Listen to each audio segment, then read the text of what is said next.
നാദേന്ദ്രിയം. രചന ദക്ഷ. അവതരണം ഷാഹുൽ മലയിൽ. Editing Faisal C എന്ന് ഊഞ്ഞേരി. തുടങ്ങി അവള്. അത് കണ്ടത് മേഘൻ ഒരു ചിരിയോടെ പറഞ്ഞുകൊണ്ട് കുഞ്ഞിന്റെ കവിളിൽ നിന്ന് അമർത്തി മുത്തി. എന്താണെന്ന് അറി നീനെങ്ങനെ ഇരുത്തി നോക്കുന്നേ? തന്നെ നോക്കി കട്ടിളപ്പടിയിലേക്ക് ചാരി നിൽക്കുന്ന ഇന്ദ്രനെ നോക്കി മേഘനൊന്ന് ചുണ്ടുകൊട്ടി. എന്താണാവോ തമ്പുരാന്റെ ഈ എഴുന്നള്ളത്തിന് പിന്നിലെ ചേതോ വികാരം? ഇന്ദ്രൻ ചോദിക്കുന്നതിനൊപ്പം അവനെ ഒന്ന് ഒഴിഞ്ഞു നോക്കി. ഓ, അങ്ങനെ നിന്നോട് എഴുന്നള്ളിക്കാൻ മാത്രമൊന്നും ഇല്ലെന്നേ. പിന്നെ എന്റെ പെണ്ണിന് അവിടെ അനന്തരവളെ കാണാൻ മുട്ടിയിട്ടുണ്ടാവൂല്ലേ? അവനെ പറഞ്ഞു പൂർത്തീകരിക്കാൻ അനുവദിക്കാതെ ഇന്ദ്രൻ ഇടയിൽ കയറി ഒരു താളത്തിൽ അങ്ങ് ചോദിച്ചു. എന്തേ ആൾക്ക് മുട്ടിക്കൂടെ? അതിനാട് അവിടെ ഒന്ന് പുച്ഛിച്ചുകൊണ്ടുള്ള മേഘന മറുപടി കേട്ടുകൊണ്ടാണ് രുദ്രൻ അവിടേക്ക് വരുന്നത്. വന്നോ, ആശ്വാസം. ചെവി കടിച്ചു പറിക്കാൻ ഒരു ഇരയെ നോക്കി ഇരിക്കായിരുന്നു ഇങ്ങോര്. അങ്ങയുടെ വായിലൂടെ തന്നെ വന്നു കയറി കൊടുത്തല്ലോ നിങ്ങള്. പിന്നെ ഈ കണ്ട കുന്നുമലയൊക്കെ കയറി ഇറങ്ങി നിങ്ങളുടെ ഈ ചെവി കടിച്ചു പറിച്ച് അടങ്ങുമെന്നും പറഞ്ഞ് വെളിച്ചം വീഴുന്നതിന് മുന്നേ ഞങ്ങളെ കൊണ്ട് കെട്ടിയെടുത്തല്ലേ ഇങ്ങേര്. അതുകൊണ്ട് വേണേലൊന്ന് പരിഗണിച്ചേക്ക്. രുദ്രൻ മേഘനെ ഒന്ന് അടിമുടി നോക്കിക്കൊണ്ട് പറഞ്ഞു. അവൻ തന്നെ അനിയെ നോക്കി പല്ലുകടിച്ചു. ആണോടാ മഹിഷാസുര, നീ ഈ കണ്ട കാടും മേടും കയറി ഇറങ്ങിയൊന്ന് എന്നെ കാണാനാണോ? ഇന്ദ്രൻ തന്നെ നോക്കി പല്ലടിക്കുന്നതിനോടായി പറഞ്ഞുകൊണ്ട് നാവിനാൽ തന്റെ കവിളന്ന് ഒഴിഞ്ഞു. എന്നാലും നീ നേരത്തെ പറഞ്ഞ മുട്ടല് നിനക്കാ മുട്ടിയെന്ന് ഞാൻ അറിഞ്ഞില്ലല്ലോടാ. അവൻ മേഘനെ വിടാൻ ഭാവമില്ല പറഞ്ഞുകൊണ്ട് അവന് നോക്കി ഒരു പ്രത്യേക ഭാവത്തിൽ ചിരിച്ചു. മുട്ടിയത് നിന്റെ തന്തക്കട അറിപോലെ. മേഘന അവനെ നോക്കി ഉള്ളിൽ ഞൊടിഞ്ഞു. വന്നോ, ഞാൻ വിളിക്കാൻ പോയതാ. അപ്പൊ ഇവരാരും സമ്മതിച്ചില്ല. നീല അവനരിയിലേക്ക് വന്നിരുന്നോണ്ട് ഒരു ചിരിയോടെ പറഞ്ഞു. അവൻ അവളെ തന്നിലേക്ക് ചേർത്ത് പിടിച്ചു. ഞാൻ കഴിക്കാനെടുക്കാം, കൈ കഴുകുക. അവന് നോക്കി അതേ ചിരിയോടെ പറഞ്ഞുകൊണ്ടവൾ അവനിൽ നിന്ന് അകന്നു മാറി. ആ സമയത്താണ് ചിന്നൻ ഒരു ചാക്കുമായി അവർക്കിടയിലേക്ക് വരുന്നത്. അവിടെ നിൽക്കുന്നവരെല്ലാം കണ്ടതും അവന് എപ്പോഴത്തെയും പോലെ അവരെല്ലാവരെയും നോക്കി ചിരിച്ചു. എന്തുവാണ് ഇത്, പാൽപ്പൊടിയുടെ പരസ്യോ? അവന്റെ ആ ചിരിയിലേക്ക് നോക്കി പറഞ്ഞുകൊണ്ട് മേഘന അവനെ ആകെ മൊത്തം ഒഴിഞ്ഞു നോക്കി. തമ്പ്രാന്റെ ഊരിന്ന് വന്നവരാ? ചിന്നൻ ഇന്ദ്രൻ നോക്കി ചോദിച്ചു. എന്തോന്ന്, ലവന്റെ ഊരേന്ന് വന്നവരാണെന്നോ? മേഘൻ തനിക്കരികിൽ നിൽക്കുന്ന രുദ്രന്റെ ചെവി നിന്നു. ഊരേനടാ, ഊര് എന്ന് വെച്ചാ നാട്. അവൻ മേഘനെ നോക്കി ദയനീയമായി പറഞ്ഞു. അങ്ങനെ. അവൻ മനസ്സിലായ പോലെ തലയാട്ടി. നീങ്ക വേറെ വിഷയം തമ്പ്രാൻ സൊല്ലവേയില്ലേ? ഞാങ്ക വരണത് നിന്റെ തമ്പുരാന് തെരിയൂല. പിന്നെ എങ്ങനെയാടാ ഞാഞ്ഞൂള് തലയാ അവൻ നിന്നോട് സൊള്ളുന്ന്? മേഘന്റെ സംസാരം കേട്ടെന്ന് ചിന്നനൊന്ന് മുഖം ചുളിച്ചെങ്കിലും അടുത്ത നിമിഷം അവന്റെ ചിരി അവിടെ സ്ഥാനം പിടിച്ചിരുന്നു.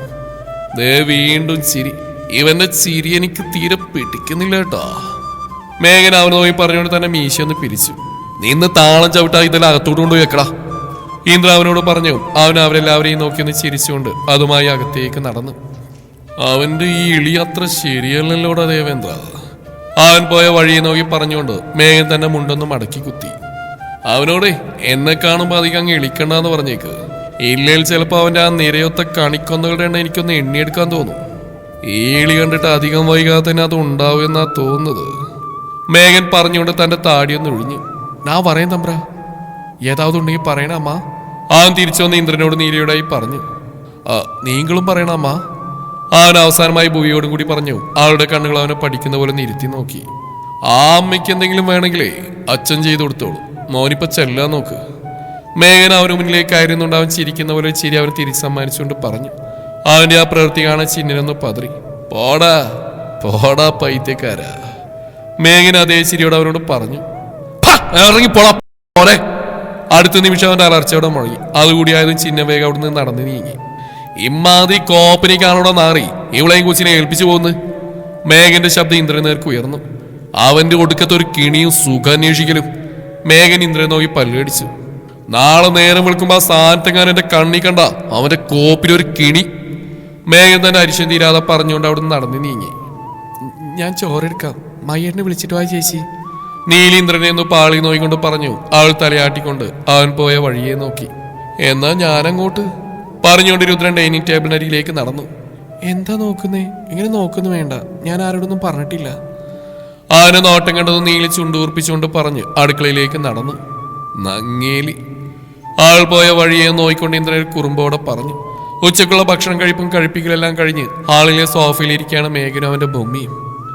കഴിച്ചതൽപ്പം കൂടിപ്പോയടി ബൊമ്മി. മേഘൻ അല്പം വീർത്തിരിക്കുന്ന തന്റെ വയറിലേക്ക് കൈവച്ചുകൊണ്ട് പറഞ്ഞു. എന്തിനാ വാരി വലിച്ച് കഴിക്കാൻ പോയി? ആവശ്യത്തിനുള്ള കഴിച്ചാൽ മതിയായിരുന്നല്ലോ. ആൾ പറഞ്ഞതും അവൻ അവളെ നോക്കി കണ്ണുരുട്ടി. നാഥ, കുറച്ചുകൂടെ ഇടട്ടെ, ഇത്തിരി കൂടി കഴിക്ക്. അത് കഴിച്ചില്ലല്ലോ, ഇത് കഴിച്ചില്ലല്ലോ, എന്നൊക്കെ പറഞ്ഞ ആ മേശപ്പുറത്തുണ്ടായിരുന്ന മുഴുവൻ എന്റെ പ്ലേറ്റിലിട്ട് തട്ടിയിട്ട് ഇപ്പൊ അവൾ പറയുന്ന വർത്താനം നോക്ക്. യക്ഷി. മേഘൻ അവളെ കളിയാക്കി പറഞ്ഞു. അവളുടെ ചുണ്ടുകൾ അവന് നേർക്ക് കൂർത്തു. ഞാനങ്ങനെ വീണ്ടും വീണ്ടും വിളമ്പുമ്പോൾ ഇയാൾക്ക് പറഞ്ഞുകൂടായിരുന്നോ എനിക്ക് വേണ്ടടി മതിയെന്ന്? ആൾ എന്റെ കയ്യിൽ നിന്ന് ഉള്ളി നോവിച്ചുകൊണ്ട് ചോദിച്ചു. അതെങ്ങനെയാ? അന്നപൂർണേശ്വരിയായി ആ പാത്രം പിടിച്ചു നിന്നിട്ട് എനിക്കെന്തെങ്കിലും പറയാൻ പറ്റണ്ടേ? സ്നേഹം അങ്ങ് ഒഴുകി ഇറങ്ങില്ലായിരുന്നോ? അവൻ പറയുന്നതിനൊപ്പം ചുറ്റിനും ആരുമില്ലെന്ന് ഉറപ്പുവരുത്തി അവളുടെ ചുണ്ടിലൊന്ന് മുത്തമിട്ടു. ഓ, അപ്പൊ ഞാൻ സ്നേഹിക്കുന്നതാണ് കുറ്റം? അങ്ങനെ ഞാൻ പറഞ്ഞോടി എന്റെ യക്ഷി കുഞ്ഞെ. അവൻ ചോദിക്കുന്നതിനൊപ്പം തനിക്കരികിലിരുന്നവളെ പൊക്കിയെടുത്ത് മടിയിലേക്ക് വെച്ചു. അവന്റെ ആ തീരെ പ്രതീക്ഷിക്കാതെയുള്ള പ്രവൃത്തിയിൽ ആളൊന്ന് പതറിക്കൊണ്ട് ചുറ്റിനും നോക്കി. ഇങ്ങനെ തോന്നുമ്പോ ഓരോന്ന് ചെയ്യുമ്പോഴേ കുഞ്ഞിത്തമ്പരായത് നമ്മുടെ വീടല്ലാന്ന് ഓർമ്മ വേണം. ആൾ പറയുന്നതിനൊപ്പം അവന്റെ കഴുത്തിലൂടെ കൈയിട്ട് അവന്റെ നെറ്റിയിലോ നെറ്റിമുട്ടിച്ചു. എനിക്ക് സൗകര്യമില്ല. അവൻ പറഞ്ഞുകൊണ്ട് അവളുടെ കവിളിലൊന്ന് കടിച്ചു. ചേച്ചി. പെട്ടെന്നാണ് ഗോവണി ഇറങ്ങിക്കൊണ്ടുള്ള നീലിയുടെ ശബ്ദം അവരുടെ കാതിൽ കേട്ടത്. അത് കേട്ടതും സോഫയിൽ ഇരുന്ന് കുറുകിക്കൊണ്ടിരുന്ന 2 ഇണക്കുരുവികളൊന്ന് പതറി. അയ്യോ. ഞെട്ടിപ്പടഞ്ഞ് അവന്റെ മടിയിൽ നിന്ന് എഴുന്നേറ്റുകൊണ്ട് പറഞ്ഞു. ആ, ഇവിടെ ഉണ്ടായിരുന്നു, വാ നമുക്ക് കുറച്ചു നേരം മുകളിലിരിക്കാം. ആൾ ഭൂവിയുടെ കയ്യിൽ പിടിച്ചുകൊണ്ട് കാര്യമായി പറഞ്ഞു. അവൾ മേഘനയെ നോയിക്കൊണ്ട് പടികേറാൻ ഒരുങ്ങുകയാണ്. ഷർട്ടിന്റെ പോക്കറ്റിൽ കിടന്നിരുന്ന അവന്റെ ഫോൺ ബെല്ലടിച്ചത്. അലസമായി അത് കയ്യിലേക്ക് എടുത്ത് നോക്കിയതും വാര്യരമാവൻ എന്ന് എഴുതിയിരിക്കുന്നതുകൊണ്ട് അവന്റെ മുഖമൊന്ന് തെളിഞ്ഞു. അവനൊരു കള്ളച്ചിരിയോടെ ഫോൺ അറ്റൻഡ് ചെയ്ത് ചെവിയോട് അടുപ്പിച്ചു. എന്താണോ വാര്യരെ, നിങ്ങളിപ്പോ കാണാനേ ഇല്ലല്ലോ. മാമയുടെ കൂടെ കൂടി നിങ്ങളും ദേശാടന കിളിയായോ? അവൻ അതേ ചിരിയോടെ അയാളോട് ചോദിച്ചു. അടുത്ത നിമിഷം അപ്പുറത്ത് ഉയർന്ന വിങ്ങിക്കരച്ചിൽ കേട്ട് മേഘന്റെ മുഖത്തെ പുഞ്ചിരി പാടെ കെട്ടണഞ്ഞു. എന്താ? അവന്റെ സ്വരത്തിൽ ആകുലം നിറഞ്ഞു. എന്നിട്ടും മറുപുറം നോവിൽ കുതിർന്നുകൊണ്ട് മെഴുനീർ പൊഴിച്ചു. വാര്യരമ്മാവക്കറിയാണ്ട് കാര്യം പറയുന്നുണ്ടോ? അയാളുടെ ആ വിങ്ങിക്കരച്ചിൽ കേൾക്കാൻ വയ്യാതെ മേഘൻ ശബ്ദം കടുപ്പിച്ചതും ഗോവണി കയറി തുടങ്ങിയവർ അവന്റെ ആ ശബ്ദം കേട്ട് നെറ്റി വിളിച്ച് അവനെ തിരിഞ്ഞു നോക്കി. അപ്പുറത്ത് എന്തോ പറഞ്ഞു. മേഘന്റെ മുഖത്ത് ഞെട്ടൽ പ്രത്യക്ഷമാവുന്നു. അവന്റെ മുഖം മ്ലാനമാവുന്നെല്ലാം കണ്ടതും ഭുവിയുടെ കണ്ണുകളൊന്ന് ചുരുങ്ങി. നാഥ. അവനെ ആ നിൽപ്പും ഭാവം കാണെ എന്തോ പന്തികയുടെ മണത്തവൾ അവനരികിലേക്ക് തിരികെ പടികളിറങ്ങിക്കൊണ്ട് വിളിച്ചു. എന്നാൽ അവൻ അപ്പോഴും അപ്പുറത്തുനിന്നുള്ള പദം പറച്ചിലുകളിൽ അകപ്പെട്ട് ഉഴറുകയായിരുന്നു. നാഥ.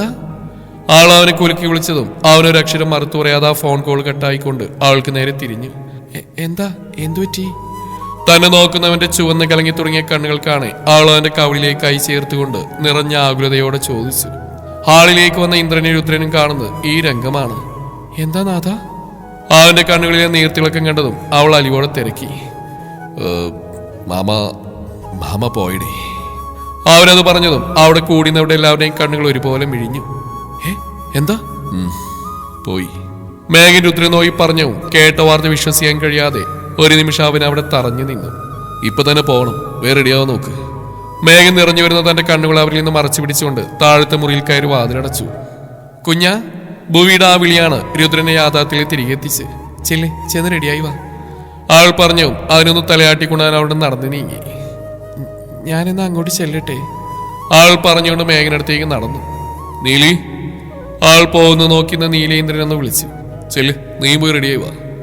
അവൻ പറഞ്ഞു. ആൾ വേഗം തന്നെ മുകളിലേക്കുള്ള പടികൾ കയറി. ആൾ പോയ വഴിയെ നോക്കിയ ശേഷം അവൻ ഫോൺ എടുത്ത് ആരെയോ വിളിച്ചുകൊണ്ട് ഉമ്മറത്തേക്ക് ഇറങ്ങി. അപ്പുറത്തുനിന്ന് പറയുന്ന കാര്യങ്ങൾ കേട്ടതും അവരൊന്ന് ഇടിവീർപ്പിട്ടുകൊണ്ട് ഫോൺ വെച്ചു. അപ്പോഴാണ് രുദ്രൻ ഷർട്ടിന്റെ കയ്യും മടക്കി വെച്ചുകൊണ്ട് അങ്ങോട്ട് വരുന്നത്. ആക്സിഡന്റ് ആയിരുന്നു. ഒരു ലോറി നിയന്ത്രണം തെറ്റി വന്ന് കാറിലേക്ക് ഇടിക്കുകയായിരുന്നു. സ്പോട്ടിൽ തന്നെ. തനിക്കരികിൽ വന്ന് നിൽക്കുന്നവനെ അറിയേ ഇന്ദ്രൻ പറഞ്ഞു. രുദ്രന്റെ നെഞ്ചൊന്ന് വിങ്ങി. ഒരിക്കൽ പോലും തന്നോട് സ്നേഹത്തിൽ പെരുമാറിയിട്ടില്ലെങ്കിലും അവന് ഇഷ്ടമായിരുന്നു വ്യാസവർദ്ധൻ എന്ന തന്റെ അമ്മാവനെ. ഏട്ടം പറഞ്ഞറിഞ്ഞ അയാളെന്ന കാമുകനോട് ആരാധനയും. വെള്ളപുതപ്പിച്ച് കിടത്തിയിരിക്കുന്ന ആ മൃതശരീരത്തിലേക്ക് നോക്കി നിൽക്കെ അവനുള്ളിൽ നിറഞ്ഞു നിന്ന് അത്രയും നിർവികാരതയായിരുന്നു. ജീവിതത്തിലെ എല്ലാ സുഖങ്ങളും നിഷേധിക്കപ്പെട്ട ഒരു മനുഷ്യജന്മത്തോട് തോന്നുന്ന നിർവികാരത. ഇങ്ങനൊരു വിധിക്കാണ് കാലം ഇത്ര നാൾ ഇയാളെ കാത്തുവെച്ചിരുന്നെങ്കിൽ ഇത് കുറച്ച് നേരത്തെ ആവാമായിരുന്നില്ലേ എന്ന് അവന് തോന്നിപ്പോയി. അത്രയ്ക്കും ആ മനുഷ്യനെ ആഗ്രഹിച്ചിട്ടുണ്ട്, കാത്തിരുന്നിട്ടുണ്ട് ഇങ്ങനൊരു വിധിക്ക് വേണ്ടി. ഓരോന്നോർക്കും തോറും മേഘന്റെ കണ്ണുകൾ നിറഞ്ഞുകൊണ്ടിരുന്നു. ശേഷ കിട്ടുന്നത് ആരാ? തങ്ങൾക്കരികിലേക്ക് വന്നുള്ള കർമ്മിയുടെ ചോദ്യം കേട്ടതും മേഘൻ തന്നെ നിറഞ്ഞു വരുന്ന കണ്ണുകൾ ഷർട്ടിന്റെ കയ്യിൽ അമർത്തി തുറച്ചുകൊണ്ട് അയാൾക്ക് നേരെ തിരിഞ്ഞു. ഞാനാ. അവൻ പറഞ്ഞു. എങ്കിൽ പോയി ദേഹശുദ്ധി വരുത്തിയിട്ട് വസ്ത്രം മാറി വന്നോളൂട്ടോ. അയാൾ പറഞ്ഞു. അവനൊന്ന് തലയാട്ടിക്കൊണ്ട് വീടിന്റെ പുറകുവശത്തേക്ക് ഇറങ്ങി. അവന് പുറകെയായി ഇന്ദ്രനും. രുദ്രന്റെ കണ്ണുകൾ വന്ന മുതൽ തറഞ്ഞു നിൽക്കുന്നത് മൃദയത്തിനരികിൽ മരവിച്ച പോലെ ഇരിക്കുന്ന ചന്ദ്രഹാസനിലാണ്. അയാളുടെ ആ എല്ലാ നഷ്ടമായവനെ പോലെയുള്ള ഇരുത്തം അവിടെ കൂടി നിന്നവരുടെ എല്ലാം മനസ്സിൽ നോവ് പടർത്തി. മാതാപിതാക്കൾ ജീവിച്ചിരിക്കെ മക്കൾ മരിക്കുക എന്ന് പറയുന്നത് ഏതൊരു മനുഷ്യനും താങ്ങാവുന്നതിലധികമാണല്ലോ. ഇവിടെ ചന്ദ്രഹാസനെ നോക്കുകയാണെങ്കിൽ അയാളുടെ 2 മക്കളും ഭാര്യയുമെല്ലാം അയാൾ ജീവിച്ചിരിക്കുമ്പോഴാണ് വിടവാങ്ങിയത്. അപ്പോൾ പിന്നെ ആ വൃദ്ധജന്മം തകർന്നില്ലെങ്കിൽ അല്ലേ അത്ഭുതമുള്ളൂ. രുദ്രനൊന്നും മിണ്ടാതെ അയാൾക്കരികിലേക്ക് ചേർന്നിരുന്നു. സമയം മുന്നോട്ട് നീങ്ങി അവിടെ തങ്ങിയുന്ന നിശബ്ദയെ കവർന്നെടുത്തുകൊണ്ട് നാമജപങ്ങൾ ഉയർന്നു. ദേവി തന്റെ ദേഹത്തെ വിട്ടുകൊണ്ടുള്ള യാത്രയ്ക്ക് തയ്യാറായി. എന്റെ പൊന്നു മോനെ. കർമ്മിയുടെ നിർദ്ദേശപ്രകാരം രുദ്രനും മേഘനും മറ്റു ചിലരും കൂടി മൃതദേഹം വീണ് പുറത്തേക്കെടുത്തു. അതുവരെ മൗനത്തിന്റെ കൂട്ടിലകപ്പെട്ടു പോയ ചന്ദ്രഹാസൻ ആ കൂട് ഭേദിച്ചുകൊണ്ട് ചങ്കി വിളർക്കി ആർത്ത് കരഞ്ഞു. അച്ഛനോടും പൊറുക്കടാ മോനെ. അയാളുടെ ആ കണ്ണുനീർ അവിടെ കൂടുന്നവരുടെ എല്ലാ കണ്ണുകളിലേക്ക് ഒരുപോലെ പടർന്നു. മുന്നിലേക്ക് നടക്കുന്തോറും മേഘന്റെ കാലുകൾക്ക് അടിപതരാതിരിക്കാൻ അവൻ പ്രത്യേകം ശ്രദ്ധിച്ചു. മുറ്റത്തേക്കെടുത്ത മൃതദേഹത്തിന് ചുറ്റും കൂടിയെന്ന് കർമ്മിയുടെ നിർദ്ദേശപ്രകാരം ഓരോന്ന് ചെയ്യുമ്പോഴും ആ ബലക്കുറവ് അവനിൽ പ്രകടമായി. ഇതിനിടയിൽ ഒരു മാത്ര പോലും ആ മൃതദേഹത്തിന്റെ മുഖത്തേക്ക് നോക്കാതിരിക്കാൻ അവൻ പ്രത്യേകം ശ്രദ്ധിച്ചിരുന്നു. വയ്യ. ഇതുവരെ മനസ്സിൽ നിറഞ്ഞുന്ന അമ്മാവന്റെ മുഖചിത്രത്തെ മാറ്റി പ്രതിഷ്ഠിക്കാൻ അവന് വയ്യ. അതങ്ങനെ തന്നെ നിലകൊള്ളട്ടെ. അവൻ തന്റെ ഈറനണിഞ്ഞ കണ്ണുകൾ ഇറുക്കി അടച്ചുകൊണ്ട് കർമ്മി പറഞ്ഞ പോലെ അയാളുടെ ആത്മാവിന് വേണ്ടി ദൈവത്തിനോട് അപേക്ഷിച്ചു. എടുത്തോളൂ കേട്ടോ. കർമ്മിയുടെ വാക്കുകൾ കേൾക്കെ അവൻ തന്റെ കണ്ണുകൾ തുറന്നുകൊണ്ട് അയാളെ നോക്കി. സമയായി. അയാൾ പറഞ്ഞതും അവിടുന്ന് അങ്ങോട്ടുള്ള അവന്റെ പ്രവൃത്തികളിലുടനീളം യാന്ത്രികത നിറഞ്ഞു നിന്നു. ചെയ്യുന്ന പ്രവൃത്തികളൊന്നും മനസ്സറിയാത്ത പോലെ. തെക്കേ തൊടിയിൽ ഒരുക്കിയിരിക്കുന്ന പട്ടടയിലേക്ക് ആ ശരീരത്തെ ഏൽപ്പിക്കുമ്പോൾ കൈവിറക്കാതിരിക്കാൻ പ്രത്യേകം ശ്രദ്ധിച്ചു. മനസ്സിൽ വ്യാസവർദ്ധന എന്ന മനുഷ്യൻ മാത്രം അയാളുമൊത്ത് ചെലവിട്ട നിമിഷങ്ങൾ മാത്രം. ആളുമൊത്ത് ചെലവിട്ട നിമിഷങ്ങൾ വിരളമായിരുന്നെങ്കിലും അവയുടെ ഓർമ്മകൾ ആഴമുള്ളതായിരുന്നു. ഒരിക്കലും അദ്ദേഹം ഒരു നല്ല അമ്മാവനായിരുന്നില്ല. എപ്പോഴും തന്റെ വഴിയിലൂടെ മാത്രം നടന്ന ഒരു മനുഷ്യൻ. എന്നിട്ടും അയാളെന്ന മനുഷ്യനോട് ഇത്രയൊക്കെ ഇഷ്ടം തോന്നാൻ കാരണം ആ കണ്ണുകളിൽ അണവറ്റ ജീവിതാനുഭവങ്ങളായിരിക്കും. കാലത്തിന്റെ മുറിവുകൾ പോലെ മനസ്സിൽ പതിഞ്ഞതും വേദനകളുടെ ചിരികളാൽ അതീർത്തതുമായ ഒരു മനുഷ്യകഥ. അയാളുടെ ജീവിതം കാറ്റും കയ്പും നിറഞ്ഞ പാതകളിലൂടെ കയറിയിറങ്ങിയതായിരുന്നു. ഗ്രാമത്തിലേവരും ഭയന്ന പേരായിരുന്നുവെങ്കിലും ആ ഭയത്തിനുള്ളിൽ ഒളിഞ്ഞിരുന്നത് ആരും കണ്ടിട്ടില്ലാത്ത ഒരു കരുതലും കടുപ്പത്തിനുള്ളിൽ പിണഞ്ഞ സ്നേഹവുമായിരുന്നു. ബാലനായിരുന്നപ്പോൾ എപ്പോഴോ ഒരിക്കലും അമ്മാവൻ ശബ്ദം കയറ്റി പറഞ്ഞു തന്ന വാക്കുകൾ ഇന്നും അവന്റെ മനസ്സിൽ മുഴങ്ങുന്നു. ജീവിതം എല്ലാവരെയും പഠിപ്പിക്കും. പക്ഷെ അതിന്റെ പാഠങ്ങൾ സഹിക്കാൻ ഹൃദയം തയ്യാറായിരിക്കണം. എത്ര വേദനയും മൗനമായി ഉൾക്കൊള്ളാൻ പഠിച്ചവർ മാത്രമാണ് അതിനെ മുഴുവൻ മനസ്സിലാക്കുന്നത്. ഇപ്പോൾ ആ വാക്കുകൾക്കുള്ള അർത്ഥം അവന് പൂർണ്ണമായും മനസ്സിലാവുന്നു. പട്ടടയിൽ കിടക്കുന്ന ആ ശരീരത്തെ നോക്കുമ്പോൾ അവന്റെ ഉള്ളിൽ ഒരിനം ശൂന്യത പടരുന്നു. തെക്കേ തൊടിയിലൂടെ വീശുന്ന കാറ്റ് ആ മൗനത്തിന്റെയും ഓർമ്മകളുടെയും സുഗന്ധം വഹിച്ചുകൊണ്ടിരുന്നു. തറയിൽ വീണ് കിടക്കുന്ന പൊട്ടിയ കലശകുടം കുന്തിരിക്കത്തിന്റെയും കർപ്പൂരത്തിന്റെയും മത്തുപിടിപ്പിക്കുന്ന ഗന്ധം, ദൂരെ എത്തുന്ന കിളികളുടെ വിളികൾ എല്ലാം ചേർന്ന ആ സന്ധ്യക്ക് ഒരിനം അന്തിമത്വത്തിന്റെ സംഗീതം തീർത്തു. സൂര്യൻ മങ്ങിയ കിരണങ്ങളോടെ ആ വീട്ടുമുറ്റത്തേക്ക് പതിക്കുമ്പോൾ അവന്റെ കൈകൾ കൊണ്ട് ആദ്യ പാതി അഗ്നിയാ ചിതയിലേക്ക് പടർന്നു കയറി. മനസ്സിനുള്ളിൽ 1000 പറയാത്ത വാക്കുകൾ പാറിപ്പറന്നുപോയി. അതിൽ മുന്നിട്ട് നിന്ന അത്രയും ഒരിക്കൽ വായിച്ചു പകുതി വെച്ച വ്യാസന്റെ ഓർമ്മ പുസ്തകങ്ങളിലെ ചില വരികളാണ്. ആ വരികൾ ഓരോന്നും അയാളുടെ ശബ്ദത്തിൽ മുങ്ങി നിവർന്നുകൊണ്ട് അവന്റെ കാതുകളെ പുഴുകി. നിനക്കായി തോഴി ഞാൻ പുനർജനിക്കാം. കാലം അവസാനിച്ചാലും ജന്മങ്ങൾ തീർന്നാലും നിന്റെ നാമം എൻ്റെ ആത്മാവിൽ ഇപ്പോഴും മുഴങ്ങുന്നു. പൂർത്തിയാവാതെ മാഞ്ഞുപോയ പ്രണയം, അതിൻ്റെ നിശബ്ദതയിലാണിന്നും എൻ്റെ ജീവൻ കൂടിയിരിക്കുന്നത്. നീ പറഞ്ഞിട്ടില്ലാത്ത വാക്കുകൾ, ഞാൻ പകരാൻ മടിച്ച ചുംബനങ്ങൾ, അവയാണ് ഇന്നും എന്നിൽ രക്തം കിനിഞ്ഞിറങ്ങാത്ത നിശബ്ദ മുറിവുകൾ. ഓരോ പ്രഭാതവും നിന്റെ ഓർമ്മയുടെ വെളിച്ചത്തിൽ തുറക്കുന്നു. ഓരോ രാത്രിയും നിന്റെ മൗനത്തിൻ്റെ കാറ്റിൽ തീരുന്നു. നീയില്ലെങ്കിലും നീയില്ലാത്തൊരു നിമിഷവുമില്ല. ഈ ജീവിതം നമ്മെ വേർതിരിച്ചേക്കാം, പക്ഷെ ആത്മാവ് അതിനെന്നോ ഞാൻ നിന്നിൽ അർപ്പിച്ചതാണ്. എൻ്റെ പ്രാർത്ഥനകളിൽ നീ ധൂളിയായി വീഴും. എൻ്റെ സ്വപ്നങ്ങളിൽ ഒരു ചെറുപുഞ്ചിരിയായി നീ വീണ്ടും വിരിയും. അപൂർണമായ പ്രണയങ്ങൾക്കും പൂക്കാനുണ്ട് വഴികൾ. വേദനയുടെ മണ്ണിലും ഓർമ്മകളുടെ മഴപ്പെയ്ത്തിലും നമ്മുടേതും അങ്ങനെയായിരുന്നു. നിനക്കായി തോഴി ഞാൻ പുനർജനിക്കാം. നിന്റെ ചൂടുകളെ പിന്തുടർന്ന് മറ്റൊരു കാലത്തിൻ്റെ പ്രഭാതത്തിൽ, മറ്റൊരു ജന്മത്തിൻ്റെ മൗനത്തിൽ, വാക്കുകളില്ലാത്ത ഒരു ചിരിയായി നിന്റെ ഹൃദയത്തിൽ വീണ്ടും മുളക്കാനായി. തനിക്ക് മുന്നിൽ എരിഞ്ഞു കത്തുന്ന ചിതയിലേക്ക് നോക്കി നിൽക്കെ അവനുള്ളിൽ നിറഞ്ഞത് അത്രയും. പൂർണ്ണമായ പ്രണയകഥയായിരുന്നു. മഹേശ്വര മേഘനാഥൻ എന്ന തനിക്ക് വ്യാസവർദ്ധൻ എന്ന തന്റെ അമ്മാവനോട് ആരാധന തോന്നിച്ച ആ പ്രണയകഥ. അവൻ തനിക്ക് മുകളിലെ ചുവപ്പുഴന്ന ആകാശത്തേക്കൊന്ന് നോക്കി.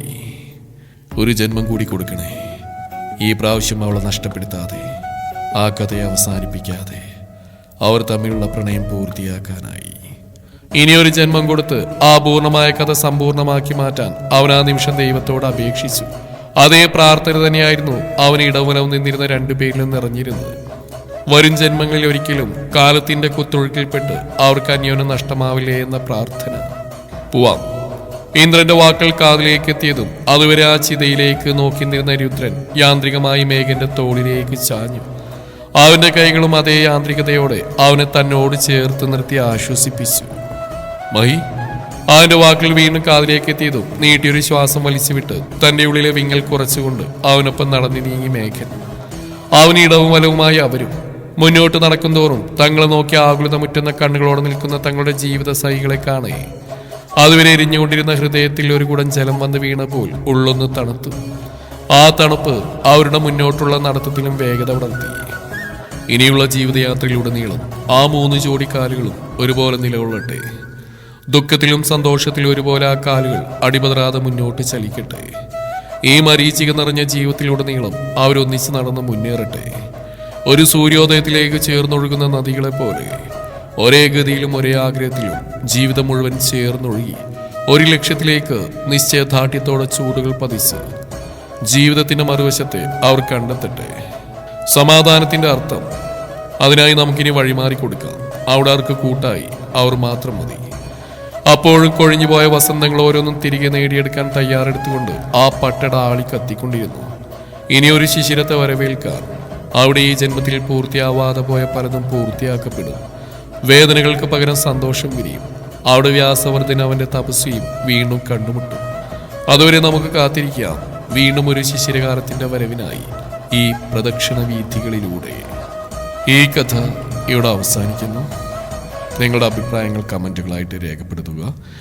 നാളെ മുതൽ നമ്മുടെ പ്രിയപ്പെട്ട എഴുത്തുകാരി നീലാംബരി എഴുതുന്ന ക്രഷ് എന്ന കഥ ആരംഭിക്കുന്നതാണ്. മനോഹരമായ കഥയാണ്. തുടക്കം മുതൽ കേൾക്കാൻ ശ്രമിക്കുക. Thank you.